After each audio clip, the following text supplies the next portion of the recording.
Allah Ta'ala il dit wa yamsaska Allahu bidur fala kashifa lahu illa hu.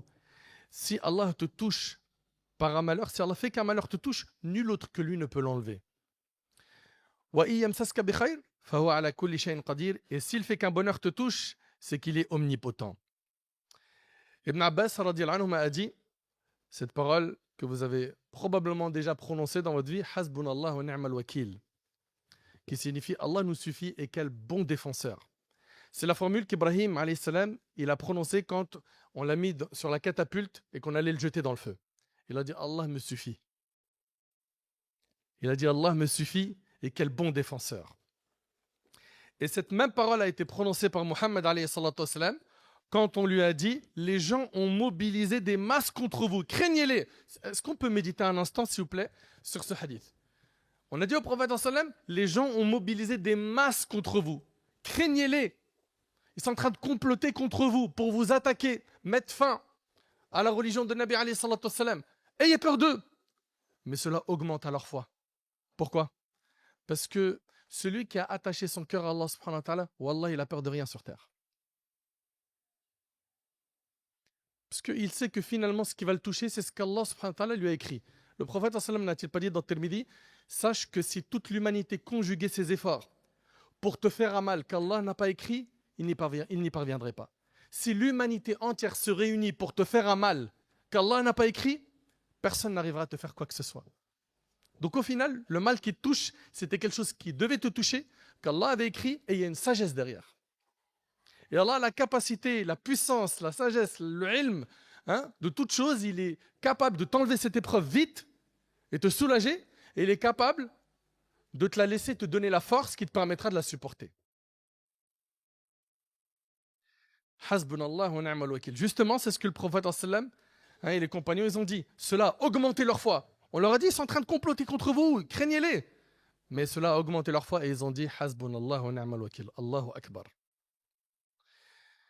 Chers frères, chères sœurs, on est en train de vivre la fin des temps. Ok? Énormément de petits signes de la fin des temps ont apparu. On parle d'une centaine de signes pour les petits signes et les grands signes, il y en a 10. Concernant les petits signes, on peut dire qu'on en a un grand paquet qui ont déjà apparu. Et le Nabi alayhi salatu wassalam, il dit l'islam a apparu étranger et il redeviendra étranger tout comme à ses débuts.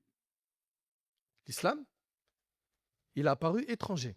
Quand le prophète Sam est venu appeler au tawhid, à l'époque des Qurayshites qui adoraient 360 idoles, pour eux c'était quelque chose d'étonnant. C'est quoi cette nouvelle religion avec laquelle vient cet homme? C'était étrange. Et le prophète Sam dit que l'islam redeviendra étranger tout comme à ses débuts et il dit Touba lil ghuraba. Touba, félicitations aux étrangers. On lui a dit qui sont les étrangers? Il a dit ceux qui s'attacheront à la vertu quand les gens seront corrompus. C'est cette minorité de personnes qui vont s'attacher aux valeurs de notre dîn contre vents et marées, contre n'importe quelle épreuve qui arrivera, ils s'accrocheront à leur religion, ils ne bougeront pas. Ces gens-là, de grandes récompenses les attendent le jour du jugement. Et le Nabi alayhi salatu wassalam, il dit que ce hadith-là, subhanallah, il demande beaucoup de méditation. Il dit que viendra un temps où la condition de celui qui voudra rester ferme sur sa religion sera comparable à celle d'un homme qui tient une braise dans la paume de sa main. Il dit qu'il va venir une époque où pratiquer sa religion, c'est comme tenir une braise. Qui peut tenir une braise? C'est brûlant, on est d'accord? C'est dur.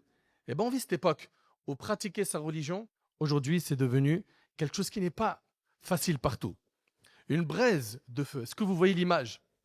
Et d'après Utba ibn Ghazwan, le prophète a dit il y aura après vous des jours de patience.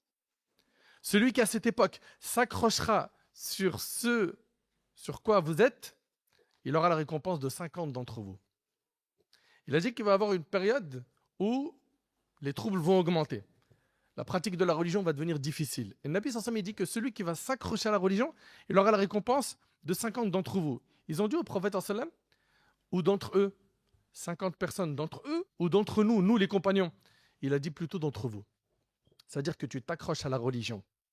Dans ces moments difficiles, Allah il te donne la récompense de 50 compagnons. 50 compagnons du prophète alayhi salatu wassalam. Mais comment on peut écouter ça et rester insensible? Comment? Et le prophète sallam était de ceux qui diffusaient de l'espoir.